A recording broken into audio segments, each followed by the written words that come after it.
I call the Agriculture, Broadband, and Rural Development Finance Omnibus Conference Committee meeting to order on May 6, 2023. There is a quorum present.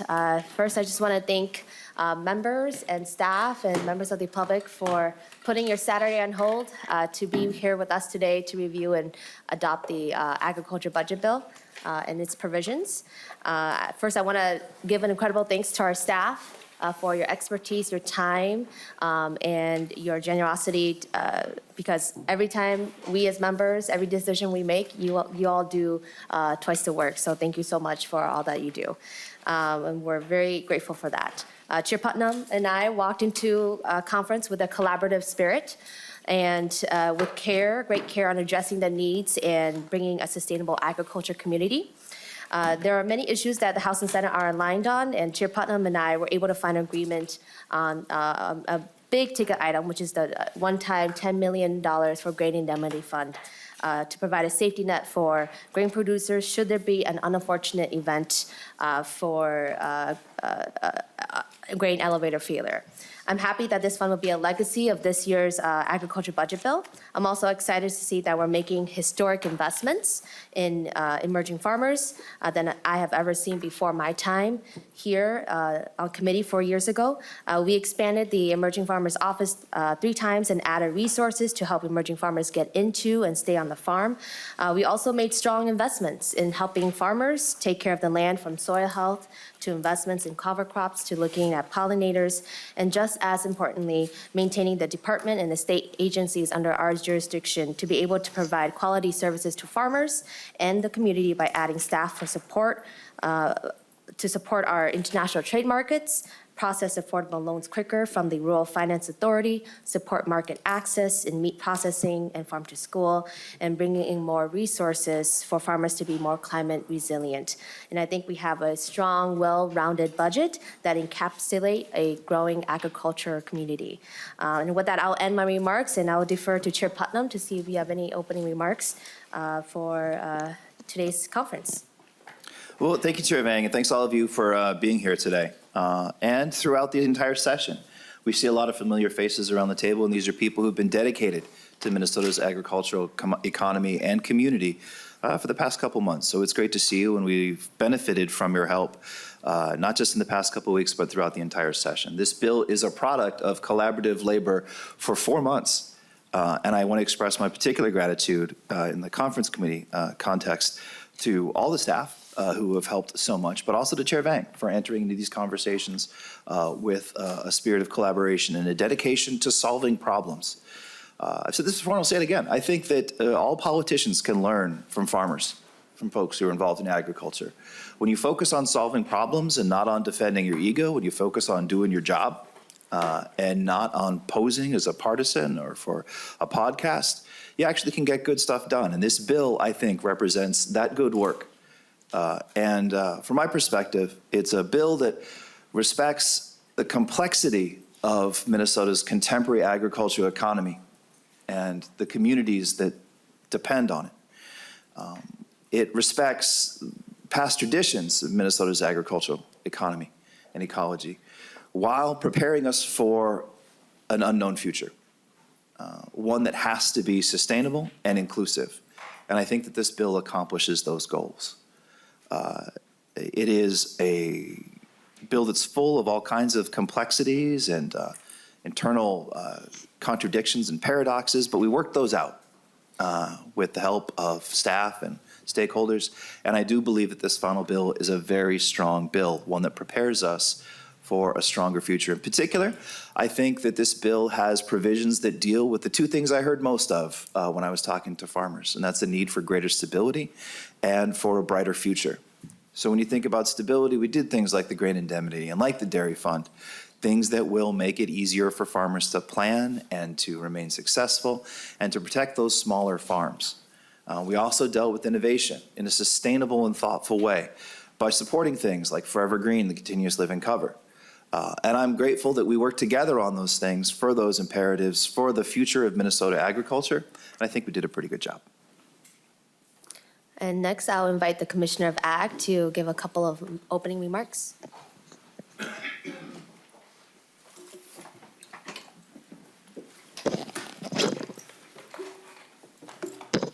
Madam Chair, Mr. Chair, committee members, Tom Peterson, Commissioner, Minnesota Department of Agriculture. I just want to, again, just echo the chairs and really thank the partnership that we've had this whole session and then in the past week or so as we've been negotiating our bill.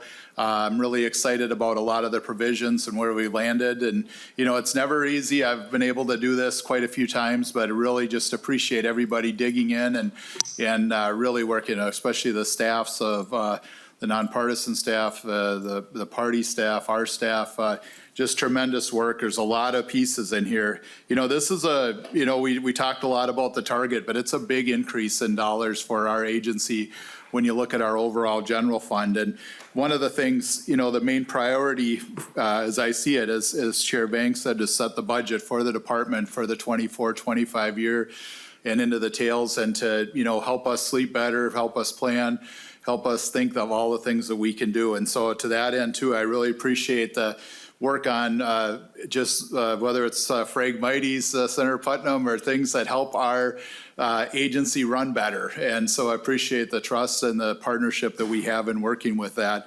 And also to that end, you know, the big piece in this really with the tails, like I really appreciate our staff does the work that we did on our agri. Agri is something, whether it was the ethanol producer payments or this, has been around for a long time. And our committee, the committees and the administration were presented with a challenge with the sunset, and we worked really hard to address that. And all of agriculture benefits from agri. And so I really appreciate the work that's gone into that. And then finally, that this represents the governor's priorities. You know, and working with the administration, whether it's meat processing, of course, the indemnity fund, soil health, our emerging farmers, and then last but not least, the ag emergency account, which is always very important as we stare down different things. So thank you, and I look forward to putting this bill to work for all of Minnesota. Thank you, Commissioner, for all the work that you've done to help us during this process. Next, we're moved to the budget. Looking at the spreadsheet, I believe nonpartisan staff will help with this. So we are first on the recommended budget items on the spreadsheet document titled Agriculture Finance. Change items, Senate File 1955, Conference Committee Agreement dated May 4th, 2023 at 5:13 p.m. Pages 1 through 5 be included in the Conference Committee report. These are agreed upon by the House, Senate. Nonpartisan staff, if you guys can do a walkthrough of the document. Thank you, Chair Vang and members. For the tape, Ken Savory, nonpartisan House fiscal staff. Mr. Olofsson and I will be splitting up the spreadsheet about midway through. I'll transition to Mr. Olofsson to cover the rest.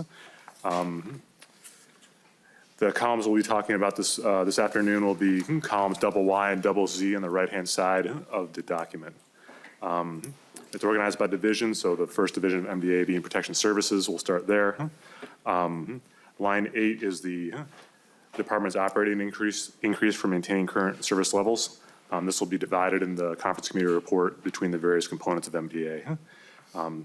So for FY 24-25, that would be $7 million, and FY 26-27 is $7 million. I would note that the increase in 24-25 is loaded to the front of the 24 biennium in FY 24. Line 9 is a reduction to protection services for the food licensing and modernization, which is the dedication of inspection fees that are paid for those various components. This is slightly different than what both bodies came into for conference committee, being the main difference in FY 24, that reduction is carried at $3.827 million, and then every year thereafter. A different item on that note is line 10, which is the transfer to the food licensing and modernization account. This is a transfer of $1,941,000. Line 11 is the meat processing liaison. That is $150,000 each biennium. Line 12 is the grain indemnity fund transfer of $10 million only occurring in the first year. Line 13 is the soil health equipment grants. It's $1,250,000 in the first biennium, and then slightly larger, $1,278,000 in the tails. Line 14 Our grants for noxious weed control being $300,000 one time in FY '24-25. Line 15 is the pollinator research account. That is an $800,000 transfer to that account in FY '24-25. All of that occurring in the first year, so no transfer would occur in FY '25, but it does establish a reoccurring transfer of $100,000 in each fiscal year in the tails. Line 16 is the Forever Green, and the conferees have agreed to move that to a GREET. So you'll see a reduction of the base of Forever Green, which is $630,000 each fiscal year, and then that will occur in the GREET section later on in the spreadsheet. Going down to line 18 is an appropriation for living green cover crop grants. That is $500,000 occurring one time in '24-25. Line 21 is the PFAS pesticide report and regulatory outline. That is $250,000 in FY '24-25. Line 23 is an increase to a carve-out that occurs within the rider language of the elk crop damage producer grants. It's a $20,000 increase for that particular carve-out, so it'll show up in the conference report as $40,000 each fiscal year for that purpose. Line 26 is an appropriation for the wolf livestock conflict prevention program, and it is $90,000 one time in FY '24-25. Flipping the page to page 2 is the promotion and marketing component of MDA. Line 31 is the grants to farmers market hubs. The language agreed to will restructure it to refer to EBT and SNAP, and that is $200,000 in FY '24-25. Line 32 is the international trade support of $150,000 each fiscal year for that purpose. Line 33 is the farm safety and wellness appropriation of $100,000 in '24 and '25, but only occurring one time, so there are no tails to that component. Line 34 is the cooperative grants, and a note here, the tails for which will occur in a different section. But line 34, so a $400,000 establishment for cooperative grants, and the tails for that purpose will occur within the agri appropriation. So there'll be tails within a carve-out of agri of $400,000 for the biennium. Moving down to the agri and agree portion of the agreement, line 37 is the agri sunset extension. For that purpose, $24 million, and then several things will be added to that purpose to bring it to the total appropriation for agri. So $24 million in the tails for that purpose, and then some other items occurring in '24-25. Line 39, this is an increase to the already existing livestock and meat processing grants occurring within agri, so $2 million in FY '24-25 biennium. Line 40, this is an increase to the already occurring rider for biofuels infrastructure of $750,000 for the biennium. These are all one-time increases, this item and the previous item. And then line 42 is a reduction to the agri bio-incentive payments. It occurs in the tails only and would bring the rider to $3 million each fiscal year in '26 and '27. Line 44 is agri, urban, and youth agriculture. This removes the up to language currently within law and designates urban youth agriculture, good food access, and farm to school as designated appropriations within agri. That purpose being line 44, $4 million, and then in the tails, $4 million. Line 46 is the agri good food access program. That is a $2 million appropriation in '24-25, and then $2 million as well in the tails. Line 48 is the agri farm to school program, $2.3 million in FY '24-25, and a slightly larger amount of $2,588,000 in the tails. So those last three programs I just listed off are amounts that will be added to the agri appropriation of the $24 million on line 37. Line 51 is an appropriation for the agri and dairy with a Y program that members may be familiar with. That's $4 million only occurring in FY '24, carried within the agri appropriation. And then several agreed items that were agreed to. Line 57 is an increase to the already existing rider for male C farm business management scholarships for agreed, which is $500,000 in FY '24-25 and $500,000 in the tails. Then flipping over to page number 3, on line 58. This is the new home for Forever Green, having been removed from Protection Services and now is appropriated to a GREET. So we recall that it was a negative $630,000. Now that positive 630 is added to a GREET and then increased to $802,000 per year. Line 60 is the GREET Deep Winter Greenhouse Program. So $350,000 each fiscal year, but one time. And then line 61, this is an appropriation that changes the agreed cultivated wild rice breeding rider already within the agreed appropriation. It leaves FY24 as is. There will be no change to the appropriation, but it reduces that rider, not the actual cash to agreed, but the actual rider for that purpose of $450,000 a year.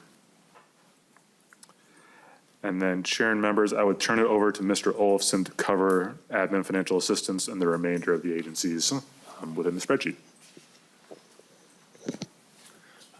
Madam Chair, members of the committee, for the record, my name is Eric Olafson, Senate Fiscal Analyst for the Agriculture Committee. On line 64, for the RFA capacity increase, it's $300,000 of increased funding in the 24-25 biennium and $300,000 in the tails.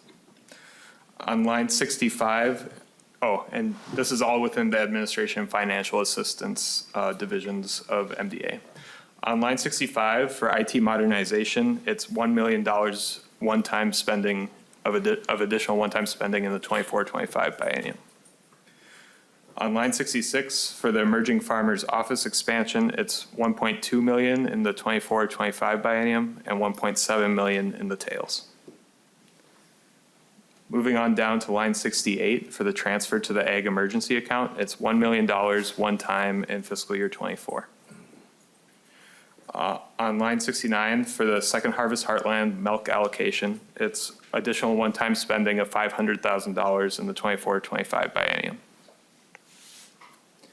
On line 71, for the climate implementation coordinator, it's $300,000, but beginning in fiscal year 26 in the tails. So $300,000 total in the 26-27 biennium. On line 73, for the Good Acre Leaf Program, it's $600,000 one-time spending in the 24-25 biennium. On line 74, for the Center for Rural Policy and Development, it's $50,000 of one-time spending in the 24-25 biennium. On line 75, for the Northern Crop Institute, it's $120,000 one-time spending in the 24-25 biennium. On line 76, for Greater Mankato Growth Green Seam, it's $200,000 of additional one-time spending in the 24-25 biennium. On line 77, for Minnesota Turf Seed Council, it's $150,000 over the 24-25 biennium of one-time spending. On line 78, for the Minnesota Poultry Association, it's $2,000 one time just in fiscal year 2024. On line 79, for the Minnesota Livestock Breeders Association, it's $36,000 one-time spending in the 24-25 biennium. On line 80, for the Minnesota Horticulture Society, it's $68,000 one-time for the 24-25 biennium. Moving on down to line 82, for the Heritage Oilseed Research, it's $600,000 one time in the 24-25 biennium. On line 84, for meat processing hiring incentives, it's $544,000 one-time spending with a little more spending being allocated in fiscal year 2025. Moving to page 4.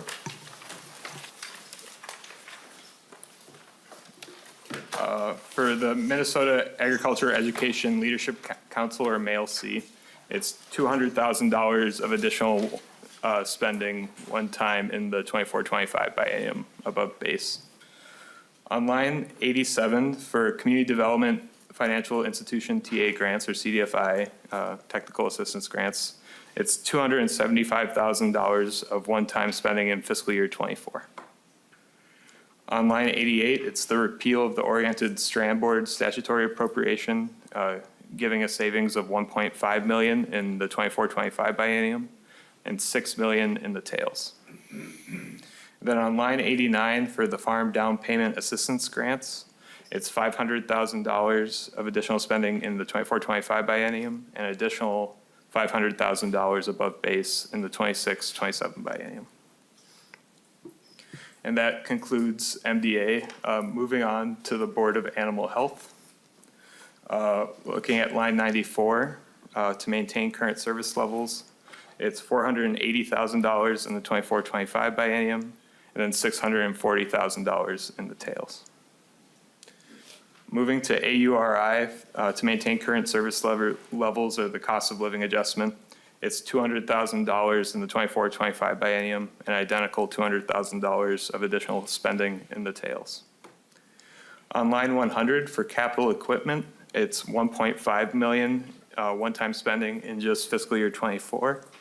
And then on line 101, you can see the $500,000 now in brackets. So up to $500,000 of that 1.5 million in the line above can be used for renewable natural gas and digestion projects. Moving to line 104, we're now looking at the deed office of broadband. The conference committee took the House position or the House language of appropriating $100 million to the border-to-border broadband grants, but on line 105, 40 million of that is allocated to be used for the low density program. And then on line 109 for the general fund revenue, on line 109 for the general fund revenue changes, you can see the corresponding change to revenue that Mr. Savory mentioned on line 9 for the food licensing modernization. So a decrease of $7,654,000 each biennium for moving that to a different account within the agriculture fund. So again, this jurisdiction was given a target of 148 million in the 24-25 biennium and 40 million in the 26-27 biennium. And then on line 110, you can see that this conference committee, this spreadsheet meets those targets. And then I would just, on page 5, I would also just like to briefly mention the non-general fund change items. On line 116, you can see the federal match for the meat processing liaison of $150,000 each biennium. On line 117 for the food licensing modernization, you can see the spending coming from the agriculture account for these purposes now of $5,023,000 in the 24-25 biennium, and then $8,850,000 in the tails. This is coming from the agriculture fund. On line 118, you can see the spending from the pollinator research account of $800,000 one time from that transfer in fiscal year 24. On line 119, for the food retail plan review fee modernization, it's new spending from the ag fund of $178,000 each biennium. And then on line 122, there's also spending coming from the agriculture fund for the information technology modernization of $1,230,000 each biennium. And before I conclude, I just want to briefly mention, describe the impacts of the grain indemnity account with the appropriations of $10 million, with the initial transfer of $10 million. Based on the fiscal note, there's still an estimated 1.5 million collection in, or 1.5 million cost to the account based off estimated elevators closing in fiscal year 25 and another closure in fiscal year 26. So there would be an estimated premium collection from program participants in fiscal year 27 of $7,742,000 to bring the account back up to its cap of $15 million. And with that, I would be happy to answer any questions. Thank you. Thank you, Eric and Ken, for the walkthrough. Any questions from members?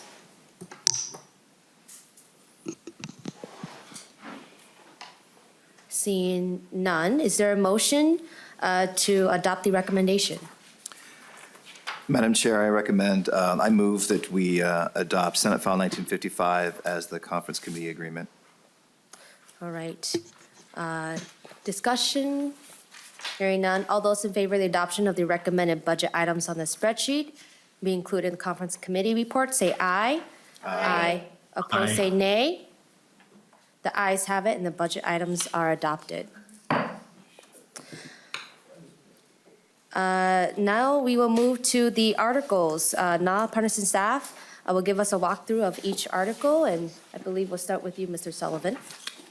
Madam Chair and members, following past procedure and precedent in the Agriculture Conference Committees, we'll work now from the side-by-sides, and I will identify those sections or groups of sections that I understand the chairs intend to offer to the Conference Committee for adoption. And if you'll allow, Madam Chair, it works pretty well to move each item or set of items together and vote on them separately or one at a time. And I'll ask my colleague, Ms. Painter, to jump in as I go if I miss anything or if there's anything that she would like to add for the conferees. So I'll start on the side-by-side, the revisor side-by-side document for agriculture budget Article 2. These are statutory provisions that coincide with the appropriations, the riders that the committee just adopted as part of the spreadsheet, or are other related sections that the chairs intend to offer for adoption today. So the first section is on page R1. The top, the right-hand side is the House language, the left is the Senate. It's House Section 1, authorizing the Department of Agriculture to collect a license and permit surcharge. Again, that's Section 1, lines 34.17 to 34.30. Mr. Sullivan, which, are you working off the agriculture budget Article 1 or? Madam Chair, that's a good clarifying question. So I'm on the Article 2 statutory changes and policy language. The Article 1 language will be developed for the conference committee report by a revisor in conjunction with House and Senate nonpartisan staff, and that language will align with the spreadsheet that you all just adopted. So if you'll allow, we could skip to the Article 2 language now. All right. Okay, I got the right document in front of me. So I'd see, so as recommended by nonpartisan staff, we'll move the adoption by section. So I believe the first section is the surcharges. That's correct. Can you number the sections again? Yes, Madam Chair, that's House Section 1 on the right-hand side of page R1 at the top. All right. Chair Putnam, do you have a motion? Thank you, Madam Chair. I move adoption of Section 1. All right, all those in favor say aye. Aye. Those opposed say nay. Hearing none, the Section 1, as noted by nonpartisan staff, is adopted. Madam Chair and members, then the next sections that I understand the chairs wish to offer for adoption are related to the Emerging Farmer Working Group and the Emerging Farmer Office. These were described in more detail during the walkthrough. And they're House Sections 2 and 3 on page R1, as well as on page R2 at the top right-hand side, Sections 4 and 5. Okay. I will just go ahead and move that section as noted by nonpartisan staff. All those in favor of that motion to adopt, say aye. Aye. Those opposed, say no. The sections noted by Mr. Sullivan are adopted. Madam Chair, then the next sections on the bottom of R2, these are identical between the House and the Senate. So my suggestion, having just adopted several House provisions, is that the conferees consider adoption of Senate Section 1, which is on the left-hand side of R2 and the top of page R3. All right. Chair Putnam, would you make the motion? So moved, Madam Chair. All those in favor of the adoption say aye. Aye. Aye. Those opposed say no. The section recommended by nonpartisan staff is adopted.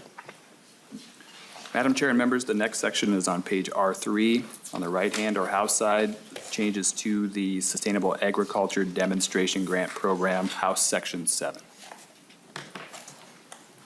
Okay. I will move to adopt Section 7. All those in favor say aye. Aye. Aye. Those opposed say no. Hearing none, oh, sorry. The section as noted by Mr. Sullivan are adopted. Madam Chair, then next on page R4, on the left-hand side, Senate Section 2, and the right-hand side, House Section 8, both pertain to the down payment assistance grant program. I understand the chairs intend to offer an amendment to the Senate language, Senate Section 2. That's the A36 amendment, and if I might, I'd defer to Ms. Painter to briefly describe the A36 amendment. Madam Chair and members, the difference here is that on the Senate side, page 36, line 16, the amount of the match has been changed from $5,000 to $8,000. Additionally, on the next line, the language that you see underlined is deleted, and instead, the language would read, grants under the subdivision may be awarded by randomized selection process after applications are collected over a period of no less than 30 calendar days. All right. I believe we'll move to adopt the 836 first, right? And then we'll adopt the section. Okay. Chair Putnam, would you move to adopt the 836? Madam Chair, so moved. All those in favor of the adoption say aye. Aye. Aye. Those opposed say no. The 836 is adopted. Then, Madam Chair, to adopt both the House and Senate sections, then the motion would be to adopt Senate Section 2 as amended and House Section 8 on page R4. All right. I will move to adopt those two sections recommended by nonpartisan staff. All those in favor say aye. Aye. Aye. Those opposed say no. The sections are adopted. Madam Chair and members, then the next section is on the bottom of page R4, the Soil Health Financial Assistance Program. I understand the chairs intend to offer the Senate language, Senate Section 3, which begins on the bottom of R4 and continues about halfway down page R5, plus the A17 amendment. And the A17 amendment would require the Department of Agriculture to give preference in awarding these grants to landowners and lessees who have not previously implemented an eligible soil health project on their land. Okay. And I think, Madam Chair, looking to Ms. Painter, I believe our understanding was that Senate Subdivision 5 administrative costs would be deleted as well, or not included in the conference committee report. I think that's what the Madam Chair and members, that would go into the rider language in Article 1, not in the statutory section. Right, so Madam Chair, the A17 then really should delete Senate lines 37.18 and 37.19. I guess you could make that as a separate motion, or Ms. Painter and I could just note that that's the committee's intent and prepare the conference committee report accordingly. Yes, that will be the committee's intent. And so I guess the first procedure move will be to adopt the A17, I believe. Okay. I move to adopt the A17. All those in favor say aye. Aye. Those opposed say no. The motion prevails. The A17 is adopted. Then, Madam Chair, to adopt the language as amended would be Senate Section 3 as amended. Senate Section 3 as amended. Chair Putnam, would you like to move the adoption of Section 3 as amended by nonpartisan staff? Madam Chair, so moved. All those in favor of the adoption say aye. Aye. Aye. Those opposed say no. The motion prevails, and the sections recommended by nonpartisan staff are adopted. Madam Chair and members, then the next sections are three related House sections that modify the existing bee owner compensation program administered by the Department of Agriculture. Those are House Sections 10 and 11 on the bottom of R5, and House Section 19, which starts on page R8. And it's a long one. It continues through all of R9 and half of page R10. So again, that's House Sections 10, 11, and 19. Okay. I move to adopt section recommended by nonpartisan staff. All those in favor say aye. Aye. Those opposed say no. The motion to adopt is prevails, as recommended by nonpartisan staff. The next, Madam Chair and members, on page R7, on the House side, House Section 16, modifications to and extension of the pollinator research account. Sorry, can you restate that again? And Madam Chair, it's on page R7 of the side-by-side, House Section 16. I move to adopt House Section 16. All those in favor, say aye. Aye. Those opposed, say no. House Section 16 is adopted. Madam Chair, then the next item is on page R10. This is House language. It's an amendment that will replace House Section 21 regarding pesticide products containing PFAS. The amendment deletes House Section 21 and inserts new language, and that's the A26 amendment that I could describe briefly if you'd like, Madam Chair. Please proceed. Madam Chair, the A26 amendment, just finding it in my pile here.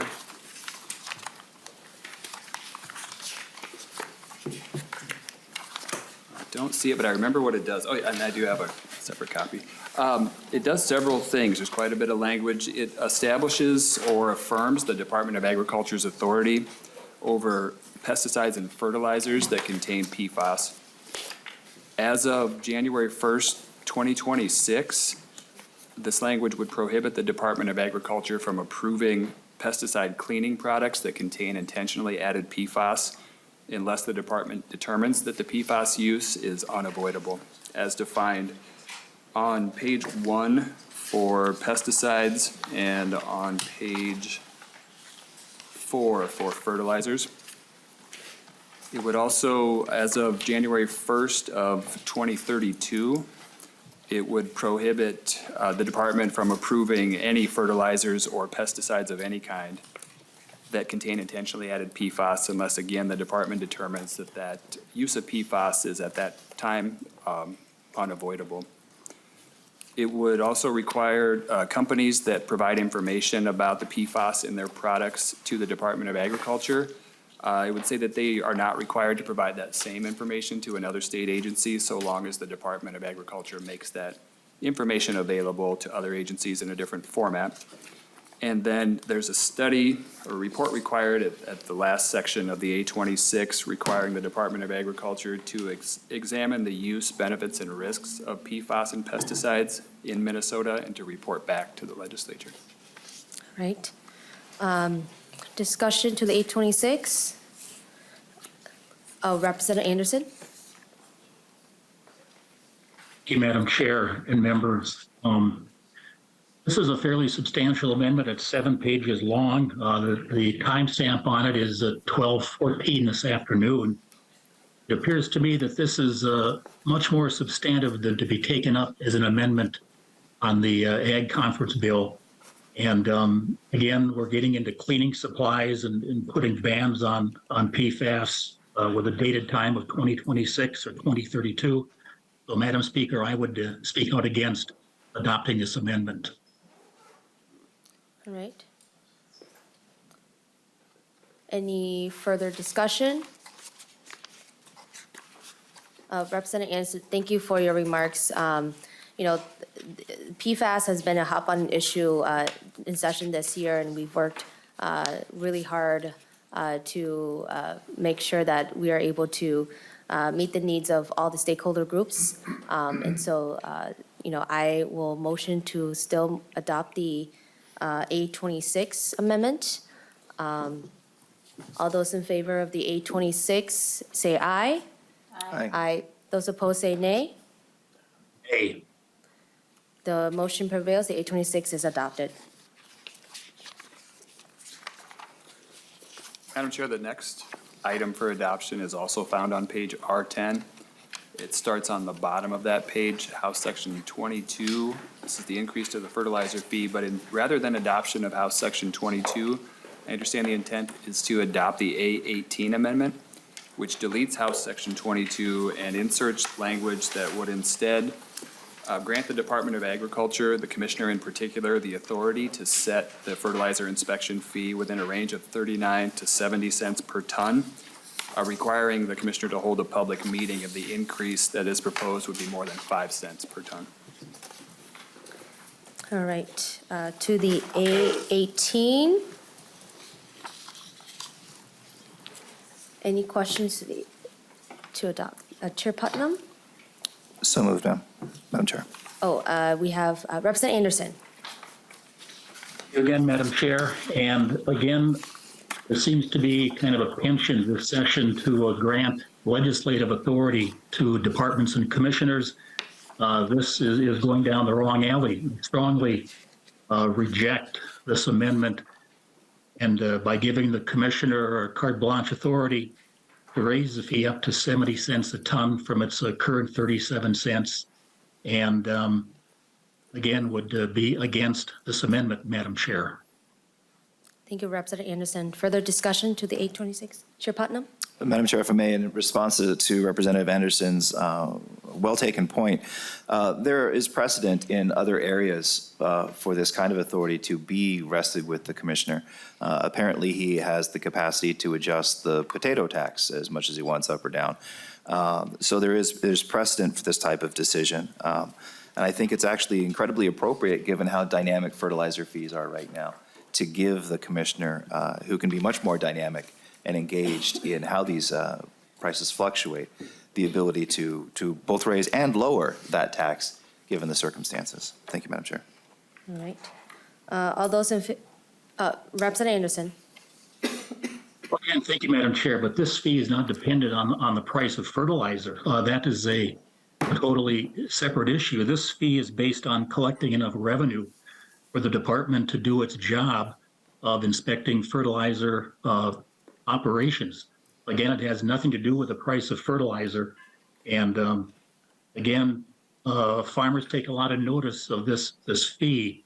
And again, in light of our $17 billion surplus, there is a negative feeling toward raising fees. And this one, every farmer sees this when they buy fertilizer for their operations in the spring and in the fall. So again, I would speak against adoption of this amendment. All right. Chair Putnam moves to adopt the A18. All those in favor, say aye. Aye. Those opposed, say no. The A18 amendment is adopted. Mr. Sullivan? Madam Chair and members, then next on page R11, starting about halfway down on the House side with House Section 23, and continuing for many pages, it's a package of sections that were recommended by the Department of Agriculture. It's a reform of live plant dealer and nursery certificate laws. It's House Sections 23 through 31, which can be found on R11 through R17. And I understand the chairs would like to offer or include with this package the A16 amendment, which specifies that these sections would not take effect until January 1st of 2025. A16. Discussion to the A16? Seeing none, all those, I move to adopt the A16. Madam Chair, members, my Laura? A16 has a completely, I don't think this is the correct language. Sorry, this is effective date for Section 61. Oh, did I reference the wrong amendment? I don't know what the correct number is, but I don't think this is the correct language. Madam Chair and members, I'm looking at the S1955 A16 amendment dated May 5th, 23 at 3:53 p.m.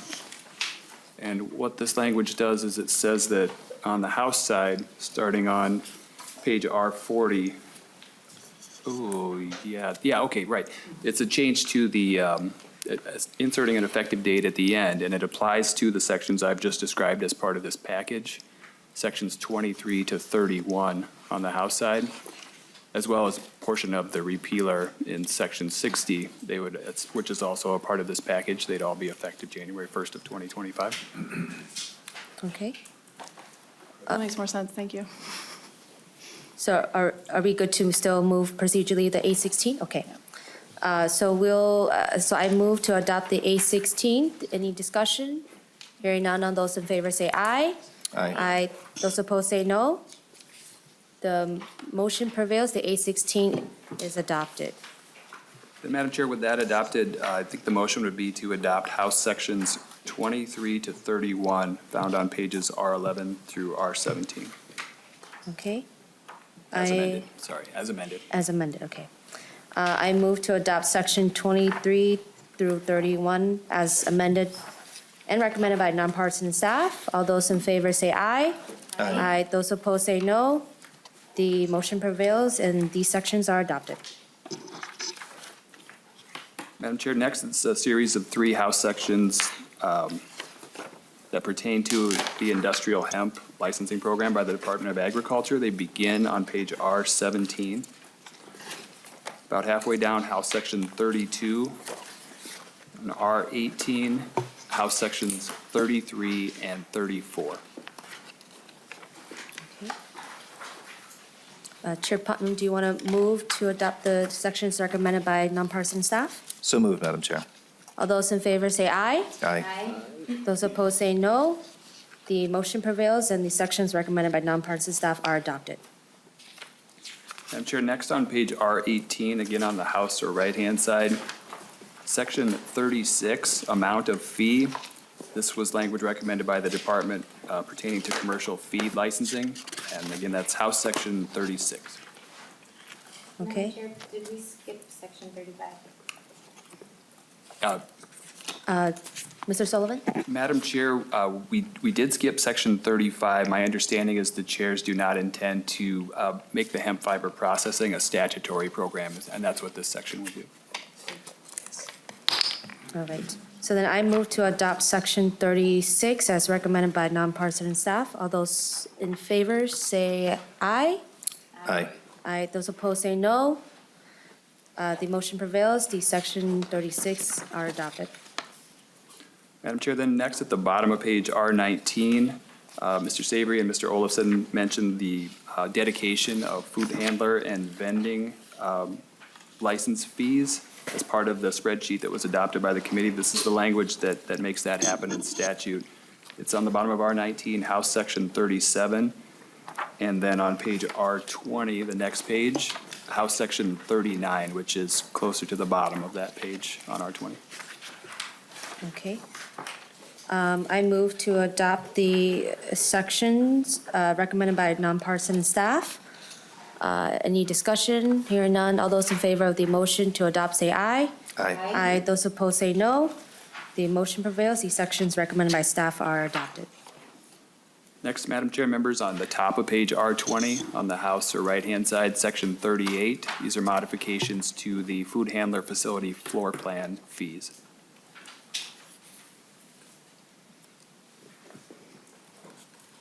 Sorry, Mr. Sullivan, can you repeat that again? Yeah, Madam Chair, that's on page R20 at the top on the right-hand side, House Section 38. Okay.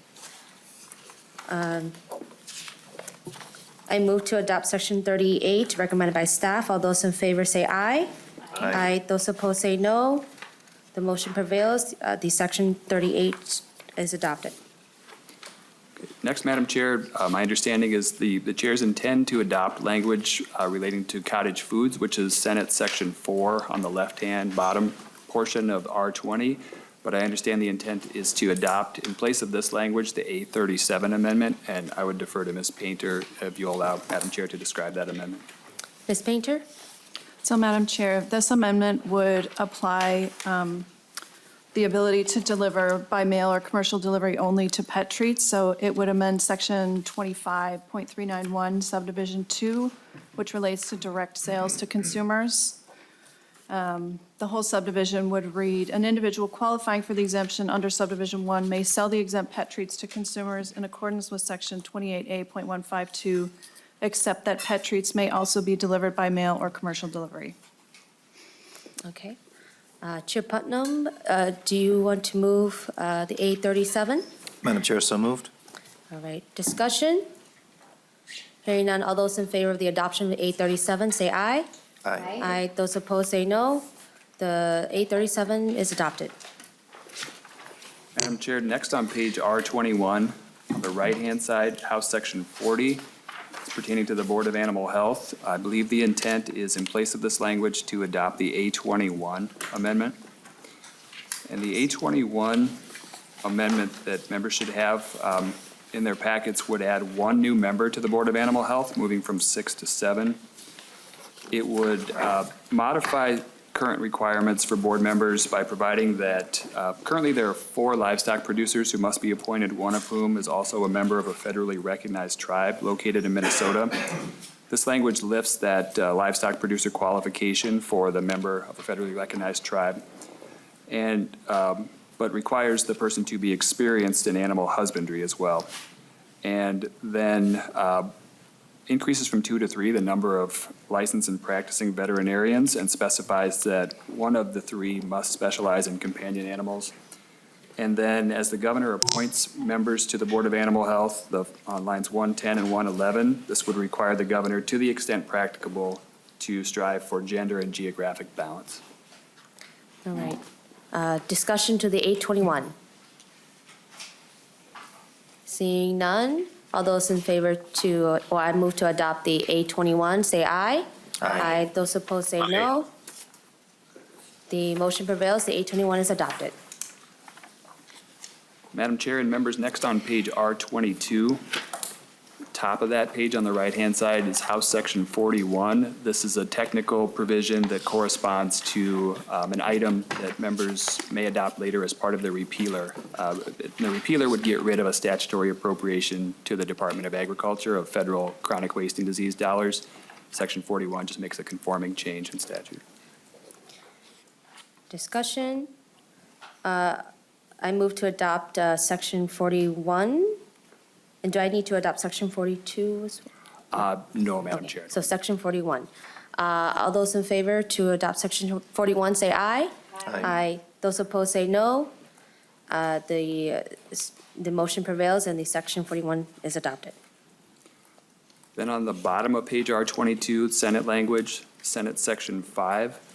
This section would add an additional member to the AGREET advisory panel, and that would be a person who represents the interest of Minnesota tribal governments, and the Minnesota Indian Affairs Council at their discretion could determine who is appointed into that position.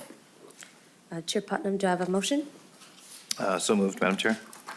All those in favor of the adoption recommended by staff, say aye. Aye. Those opposed, say no. The motion prevails. The sections recommended by staff is adopted. Madam Chair, then moving forward several pages to the next section that I understand the chairs intend to offer for adoption. It's on the bottom of page R27. It's Senate Section 6 on the left-hand side. The chair's intent, as discussed during the spreadsheet walkthrough, is to repeal funding for and the statutory language around the oriented strand board production incentive. Senate Section 6 makes a corresponding change to statute. Okay, Chair Putnam. So moved, Madam Chair. All those in favor to adopt Section 6, say aye. Aye. Aye. Those opposed, say no. The motion prevails, and Section 6 is adopted. Madam Chair, then next on page R28, starting on the left-hand side, Senate Section 7, failure. It's a series of sections that would adopt the language required for the department to implement the grain indemnity program. That's Senate Sections 7, not 8, importantly, skipping over 8, Senate Sections then 9 through 18, as amended by the A40 amendment, which, if you'll allow, Madam Chair, I defer to Ms. Painter on that. Ms. Painter? Madam Chair and members, the amendment changes language on page R34 relating to the floor of the grain indemnity account. It has been lowered from 9 million to 8 million. And additionally, that would be on lines, page 45 on the Senate side, lines 19 and also 17.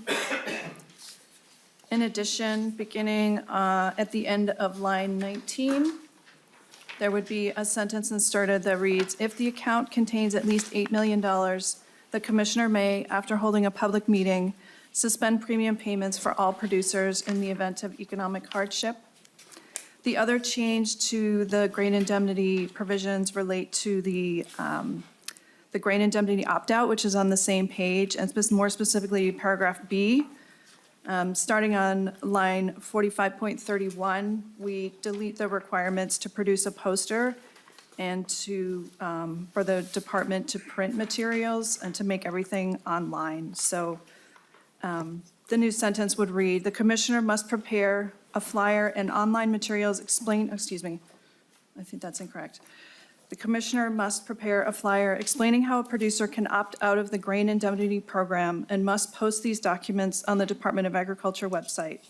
The commissioner must licensed businesses must make the flyers available for anyone visiting the licensed business." The other additional change, as can be found on page R35, on page 47 on the Senate side, delete lines 1 and 2, and insert language saying that occurs at least 120 days after reentry. So that would require that those who reenter the program have to wait 120 days before collecting any payments.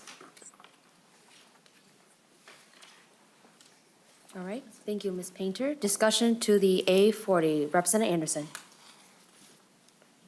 Madam Speaker, and Madam Chair, thank you. I believe I have the A24, it would be an amendment to the amendment of the A40.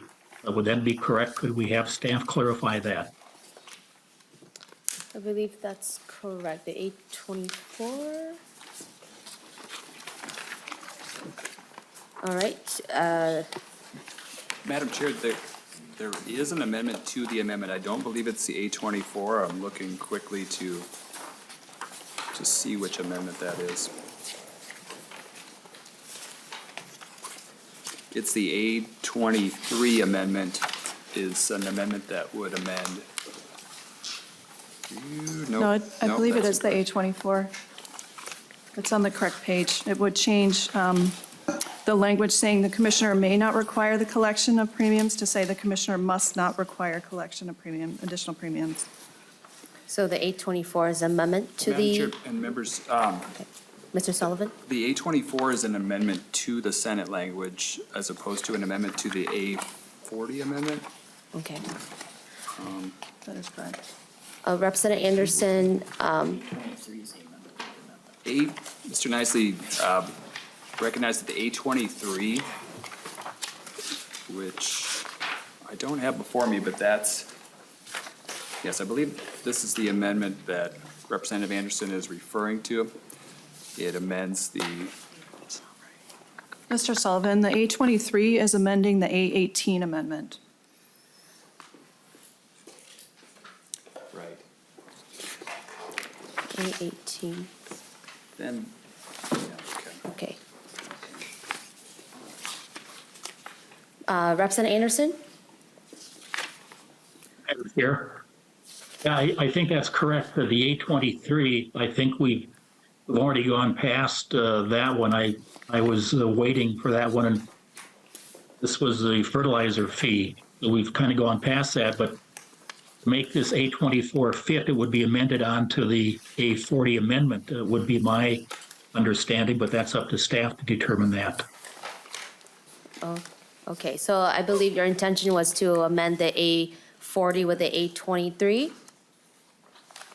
The A24, Madam The Chair. A24 to the A40 amendment.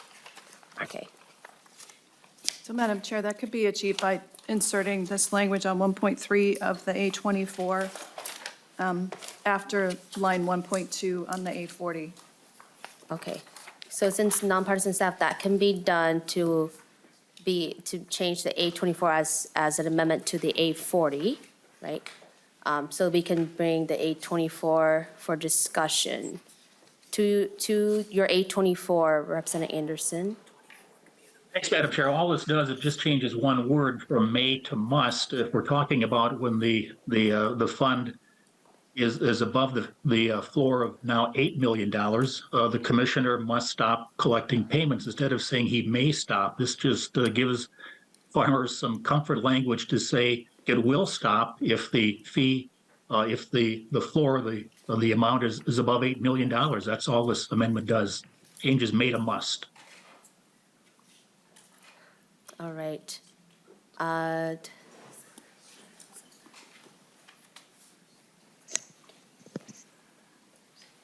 Okay. So just to make sure that I'm clear with the procedures here, with Ms. Painter or Mr. Sullivan, be clear with the procedure, what we're doing with the A24? Madam Chair, I think you need to decide whether the committee wants to adopt the A24 amendment to the A40 amendment. Okay. So since Representative Anderson, you just made your remarks on the A24, any further discussion? I believe I will ask the Commissioner of Ag to talk about the A24. I believe, since this has to do with the Commissioner's ability to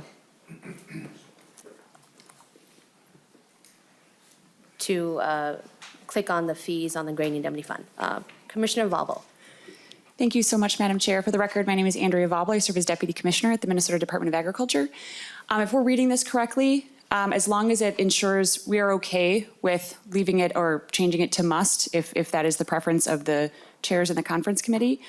If what we understand is true, this prevents the commissioner from collecting premiums if the floor of the $8 million is in the account.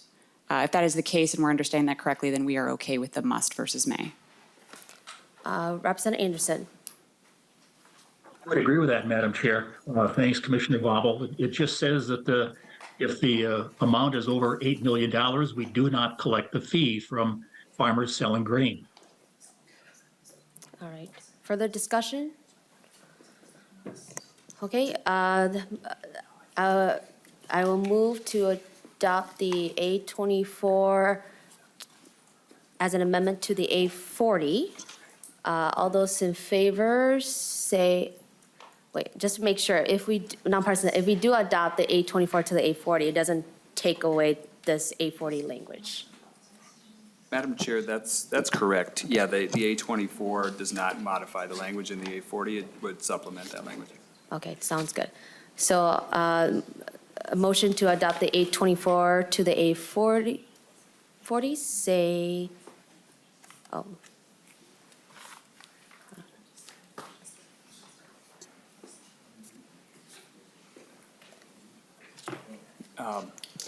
Mr. Sullivan? Madam Chair, after conferring with other staff a bit, we don't believe there is an amendment drafted to the A40. Okay, I believe the A24 is separate and could be voted on after the A40. It's not required that you adopt or act on the Okay. 24 right now. all right, okay, so thank you for that clarification, Mr. Sullivan. So Representative Anderson, since we can adopt it separately, we will, since we'll look at the A40 amendment first, and then we'll move to adopt the A24. To the Representative Anderson? That's fine, Madam Chair. Thank you. All right. To the A40, discussion to the A40. Chair Putnam, do you have a motion? So moved, Madam Chair. All right, all those in favor to adopt the A40 say aye. Aye. Those opposed say no. The motion prevails, the A40 is adopted. Now to the A24, discussion, since that's already had, those, Representative Anderson moves to adopt the A24. All those in favor say aye. Aye. Those opposed say no. The motion prevails, the A24 is adopted. All right. The next amendment or the next section? Madam Chair, if there are no further amendments to the grain indemnity language that members would like to offer, I believe the motion would be to adopt Senate Sections 9 through 18, 7, 9 through 18 as amended. All right. Chair Putnam? So moved, Madam Chair. All those in favor of the motion recommended by staff, say aye. Aye. Those opposed say no. The motion prevails, the amendment, the sections are adopted. Representative Anderson, I see your hand is up. Oh, you are muted, Representative Anderson. Madam Chair, sorry for the confusion again, but I do have another amendment pertaining to the indemnity fund. Is it still fine to have that offered separately? Are you talking about the 823? The 825. Or the 825?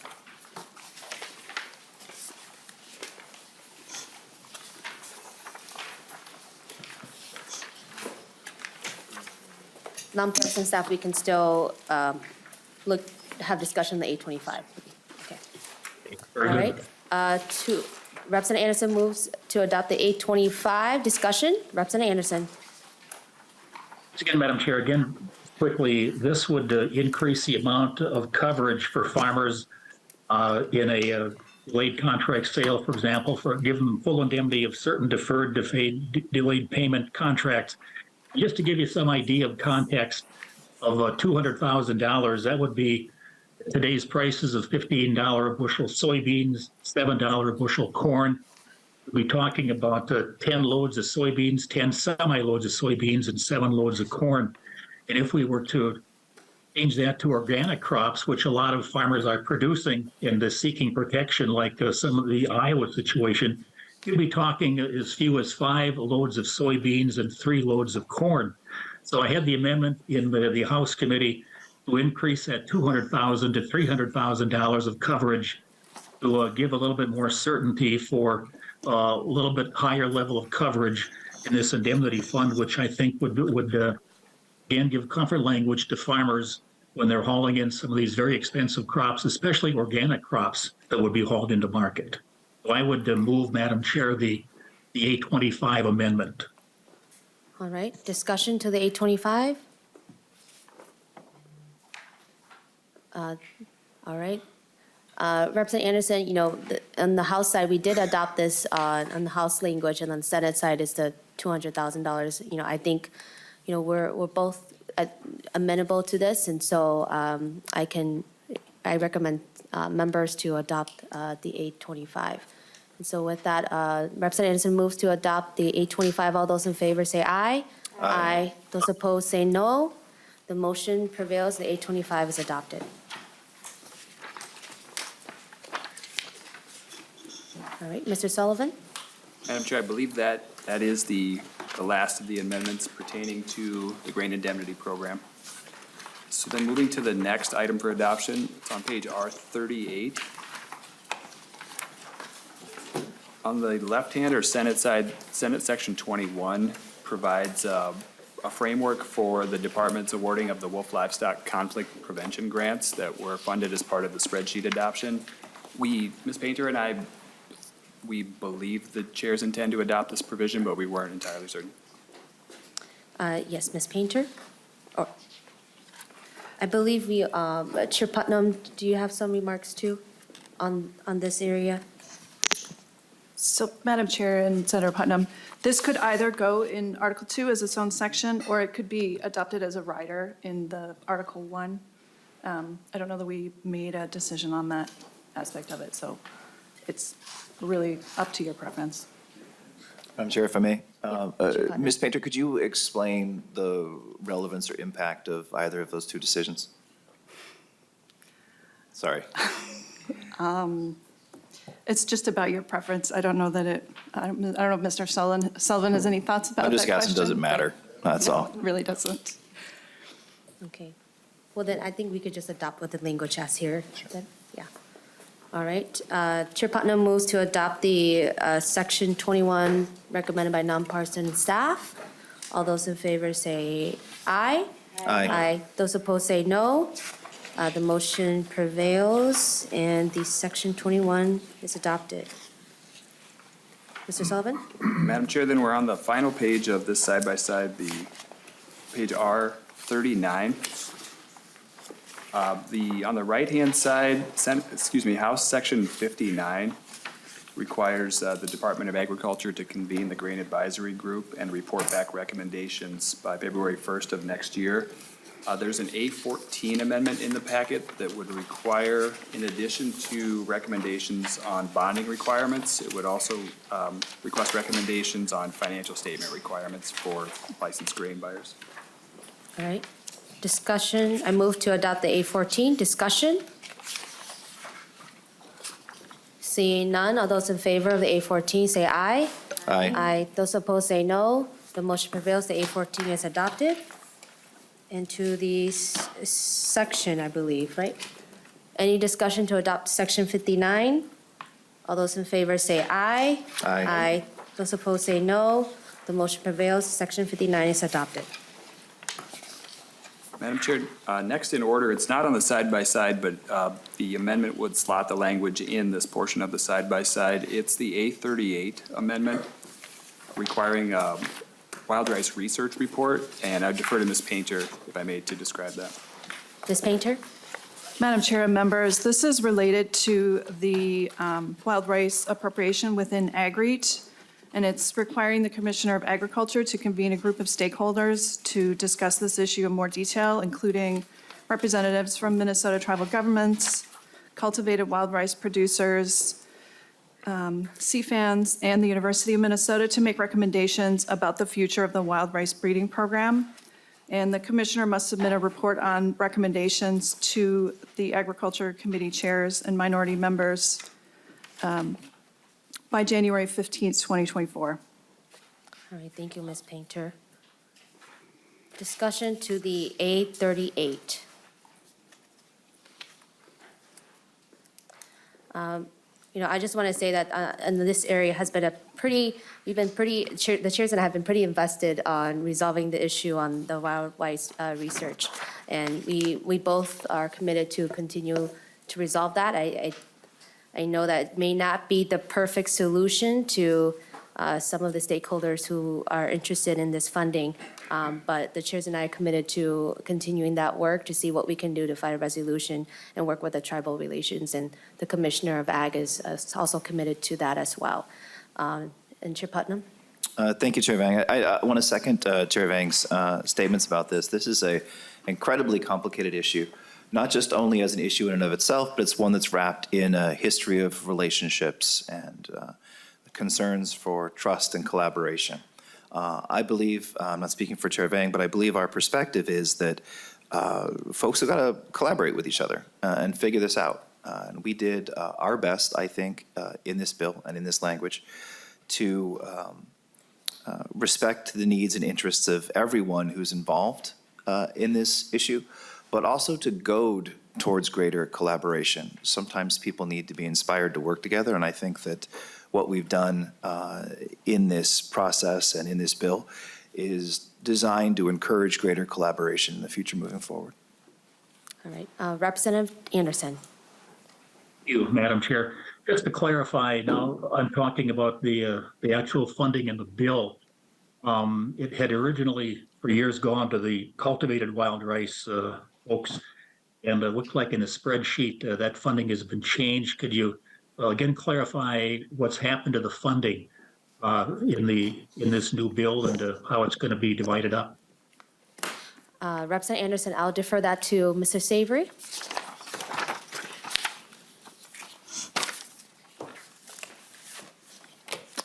Chair and members, the funding on line 61 of the spreadsheet, to your question, Representative Anderson, currently there's $450,000 in the base in the AGREE program for a rider specifying cultivated wild rice breeding. And the first year of that appropriation, the $450,000 in FY24 will remain. The subsequent years following in FY25, FY26, and FY27 will be deleted. The funding itself will roll up to the top total of the AGREE program, being allowed to be decided upon by the AGREE board as per their statutory authority.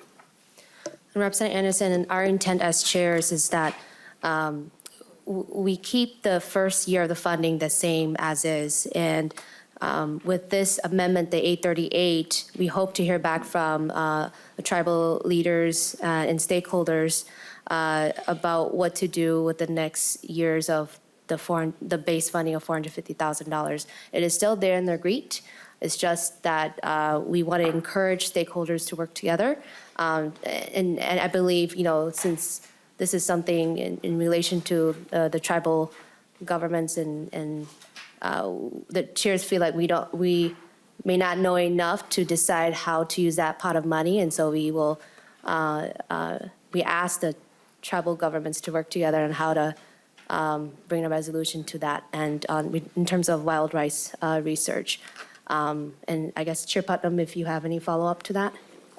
Thank you, Chair Vang, and thank you, Representative Anderson, for the question. That's the gist of it, is that in the initial Senate position, we came up with language that we thought that was general enough that it could include research into cultivated wild rice, but did not do so explicitly. But in further conversations, we realized that, this is an important program that has been going for a while, and that we wanted to make sure that people got around the table together. So the simplest way to think about this, Representative Anderson, is we're given kind of a one-year pass, and then at the end of that year, figure your stuff out, and then the resources will come back. But the goal is we want people to work together, and we are, in our position, not really in a place to mandate that so much, but we can inspire it, hopefully, and that is the theory behind the decisions that we made. Further discussion? Representative Purcell. Thank you. And I just want to, we're talking about this as a food source, but it's also a sacred part of spirituality for some of our Native neighbors. So I just don't want that to be lost in talking about purely like cultivation and production of this food. Thank you, Representative Purcell. Further discussion? Hearing none, all those in favor to adopt the 838, say aye. Aye. Those opposed, say no. The motion prevails. The 838 is adopted. Mr. Sullivan? Madam Chair, then finally, the repealers on the bottom of page R39. My understanding is the intent is to offer for adoption Senate repealer Section 22, along with portions of House Section 60 repealer, only subdivisions 3 regarding plants, nurseries, and hemp that relate to provisions adopted earlier as part of that package. And on page R40, the top of that page, the repealer I mentioned earlier, the Department of Agriculture statutory appropriation of chronic waste and disease dollars. All right. Chair Putnam? So moved, Madam Chair. All right. All those in favor to adopt the sections recommended by staff, say aye. Aye. Those opposed, say no. The motion prevails. The section recommended by staff are adopted. Mr. Sullivan? Madam Chair, moving next then to broadband. This is a very short side-by-side. It's titled Agriculture Budget - Article 3 Broadband. Just 2 pieces of paper.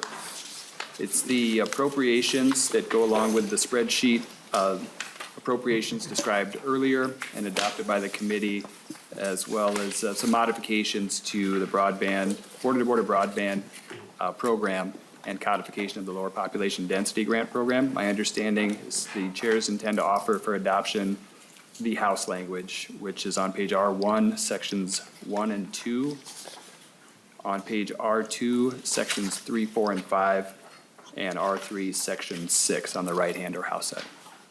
All right. I move to adopt the sections recommended by Mr. Sullivan. All those in favor say aye. Aye. Aye. Those opposed say no. The motion prevails. These sections are adopted, recommended by nonpartisan staff. Mr. Sullivan? Finally, Madam Chair, the last side-by-side, it's titled Agriculture Policy at the top. These are non-fiscal agriculture statutory provisions from House File 1587. On page R1, the Senate and House language is identical, the restricted species language. So having just adopted several House sections, I would suggest adoption of Senate Section 1 on the right-hand side of R1. I'll just give us a moment while we find the documents.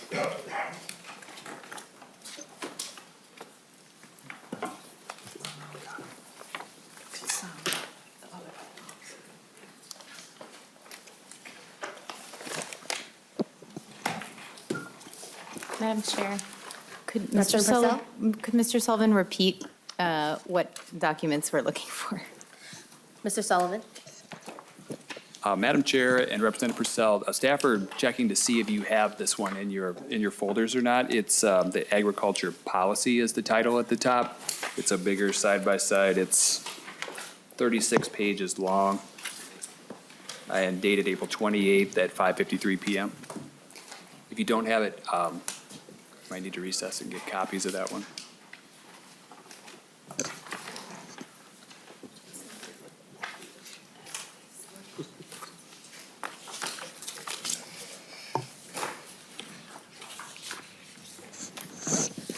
Members, you may not have it on your packets, but they are posted on the website. And so you can follow along through that. And we will just proceed. And so, Mr. Sullivan, if you can start with the first section. Madam Chair, both the House and the Senate passed identical language requested by the department regarding its regulation of Eurasian wild pigs and their hybrids. The sections are exactly the same between the House and the Senate, so if you'd like to move Senate Section 1 on page R1 of the agriculture policy side by side, that would adopt this language. Chair Putnam? So moved, Madam Chair. All those in favor of the adoption recommended by staff say aye. Aye. Aye. Those opposed say no.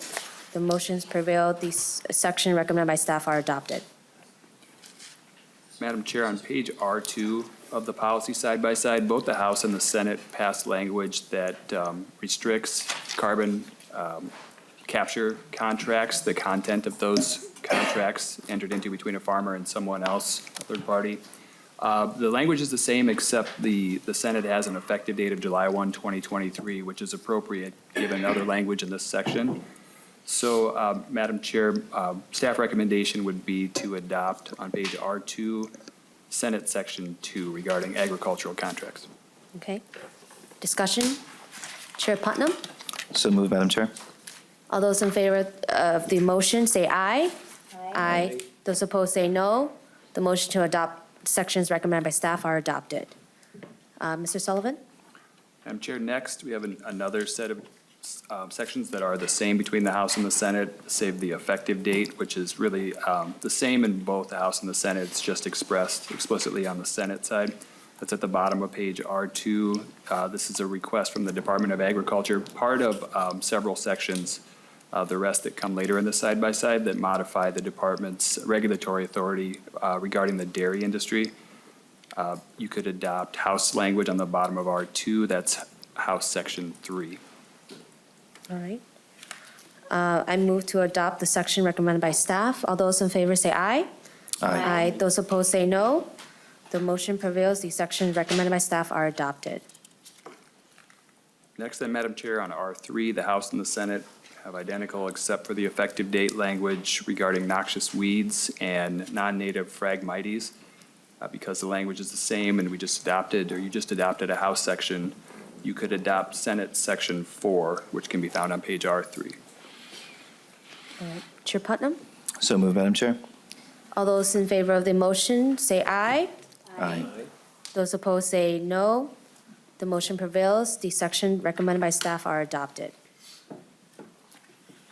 Next, Madam Chair, starting on the bottom of page R3 on the Senate side, are two Senate-only sections pertaining to minimum risk pesticides and pesticides that would be allowed for use on medical cannabis. I believe these were recommended by the Department of Agriculture. That's the bottom of page R3, Senate Section 5, and the top of page R4, Senate Section 6. Okay. Discussion? Chair Putnam? So moved, Madam Chair. All those in favor of the motion say aye.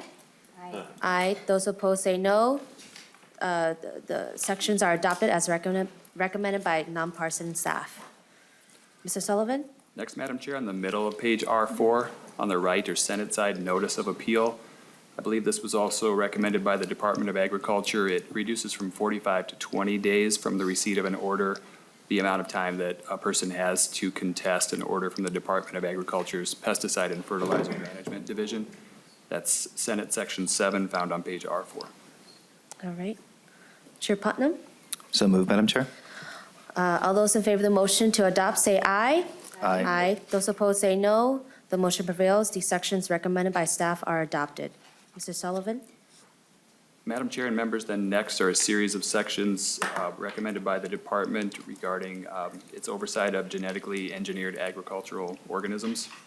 I understand that the Senate did a little extra work on this language, and my understanding is the department would prefer the Senate language in this area.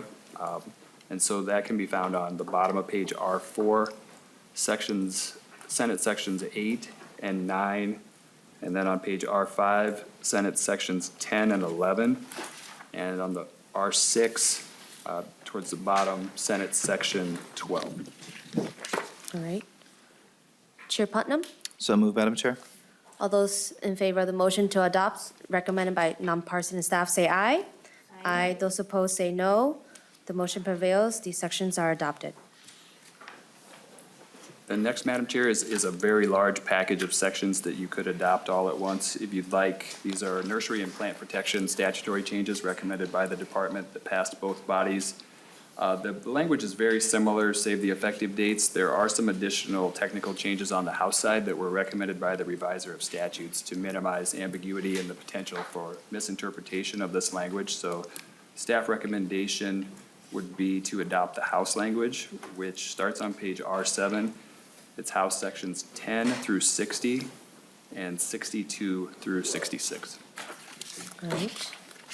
I move to adopt these sections recommended by staff. All those in favor say aye. Aye. Those opposed say no. The motion prevails. These sections are adopted. Mr. Sullivan? Next, then, Madam Chair, on page R23, on the House or left-hand side, is the House's pollinator-friendly labeling modifications.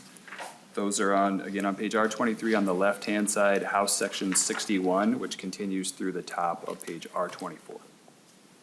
All right, discussion? Seeing none, I move to adopt the sections recommended by staff. All those in favor say aye. Aye. Those opposed say no. The motion prevails. These sections are adopted. Madam Chair, then next on to page R26 on the right or Senate side. Similar to a provision you just adopted a few minutes ago, this is requested by the department, decreasing the amount of time to contest an order, in this case from the department's Plant Protection Division. That's right-hand side of R26, Senate Section 67. Okay, Chair Putnam? So moved, Madam Chair. The motion to adopt, all those in favor say aye. Aye. Those opposed say no. The motion prevails. These sections are adopted. Next, Madam Chair, then on the bottom of R26, the House and the Senate both passed department-requested language, again modifying the regulatory statutes for the dairy industry. These are the same between the House and the Senate except for the effective dates, so I guess we just adopted a Senate provision. You could adopt, in this case, House Sections 64 through 66, which start on the bottom of R26 and continue through the middle of page R27. Chair Putnam? So moved, Madam Chair. All those in favor of the motion say aye. Aye. Those opposed say no. The motion prevails. The sections are adopted recommended by staff. If the Madam Chair could skip all the way to the end of this final side-by-side to go through it. That's page R36, the repealers for the policy bill this time. The repealers on the House side, Section 67, correspond to the genetically engineered organism, plant protection, and nursery and dairy law changes that you previously adopted. I understand the chairs, in addition, would like to move for adoption paragraph B on the Senate side, Section 85, and these would repeal current restrictions on below-cost sales of dairy products. Discussion? Chair Putnam? So moved, Madam Chair. All those in favor of the motion to adopt say aye. Aye. Those opposed say no. The motion prevails. These sections are adopted. Mr. Sullivan? Madam Chair, with that, we've reached the end of the language. All right. Does that mean we're done with adoption? With all the adoptions? You sound disappointed.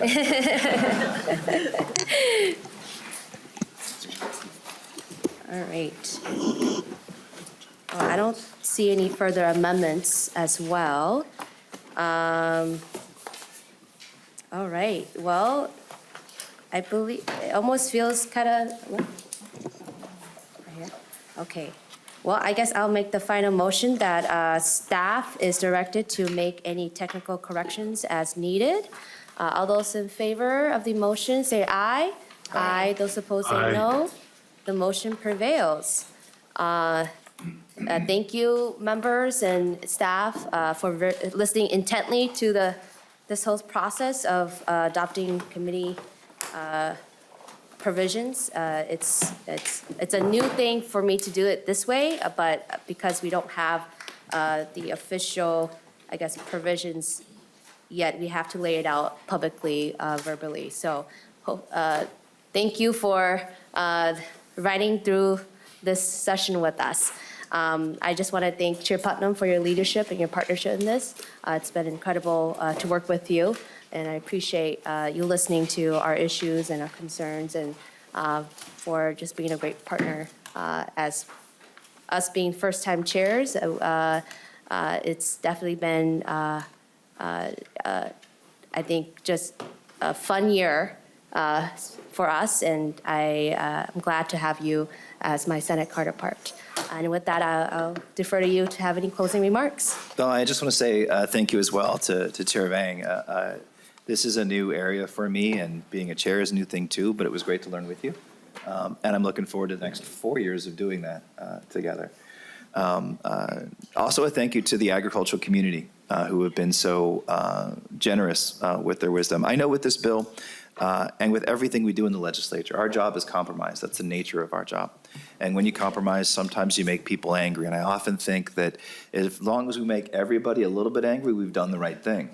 But in this case, I think we've done that. But we also, I believe, earnestly in my heart, given everybody a chance to be happy too.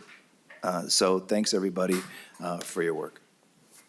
Thank you, everyone. Enjoy the rest of your weekend. And with that, we have concluded our conference committee business. We are adjourned.